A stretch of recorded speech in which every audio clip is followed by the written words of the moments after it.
Hey,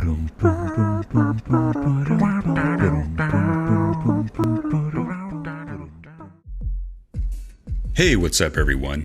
Hammchops here, and I just wanted to give you guys a little review on a game I just finished called Inside, which is made by the developer Play Dead, who made another game you may remember called Limbo. The game is out right now for PC and Xbox One, and if you enjoyed Limbo, you will absolutely enjoy this game. Also, if you haven't played Limbo yet, you should check that out as well. It's a great game. Now, I'll say this right off the bat. If you plan on picking up this game and playing through it, you should definitely stay away from looking up any information about it beforehand. This may seem obvious, but the story is relatively short and it's easy to spoil it for yourself. It's better to just play through it fresh the first time. So, Inside is a 2D puzzle platformer that has pretty straightforward gameplay mechanics. And like a lot of other puzzle solving and platforming games, the challenges get increasingly difficult the further you go.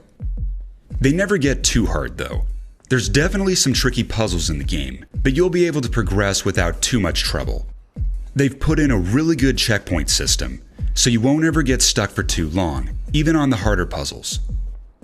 The character you play as is a young boy without a face, and he starts off in the forest. We really don't know much more about his surroundings or how he got there, but the environments he makes his way through are gorgeous. Every new area you encounter has a very grim, haunting atmosphere with a strong feeling of depth. The sound design and music are also very well done and provide a great sense of wonder as well as keeping you on edge the entire time you play. On your journey, you'll need to be sneaky, avoid danger, make your way through the various puzzles, and try your best to stay alive. There's also going to be some traps, some blood, and of course, death. Inside doesn't have as many death traps as Limbo had, but there are plenty of tricky areas where you will most likely die a few times trying to figure everything out. That's just one of the things that comes along with games like this. You've got problems to troubleshoot and solve, and troubleshooting equals death most of the time. I beat the game in 3.5 hours, so it's not a very long story, but I've heard that there's an alternate ending, and I didn't find all the special areas or get all the achievements on my first playthrough. So I'll definitely be going back through it again. Now that I know the puzzles a bit better, let's say it takes me 2.5 hours to beat the second time. So that's 6 hours I would have spent in this game. Now the big question is it worth $20? Unfortunately, I can't really answer that for you because it depends on if you enjoy these kinds of games or not.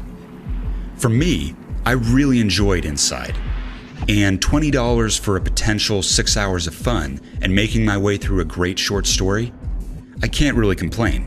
But I also really enjoyed Limbo, and other titles that could be considered in the same category, like for instance Braid, Fez, and Brothers: A Tale of Two Sons, which that game is actually in my top 10 most memorable games of all time. So Inside is really right up my alley. That's about it.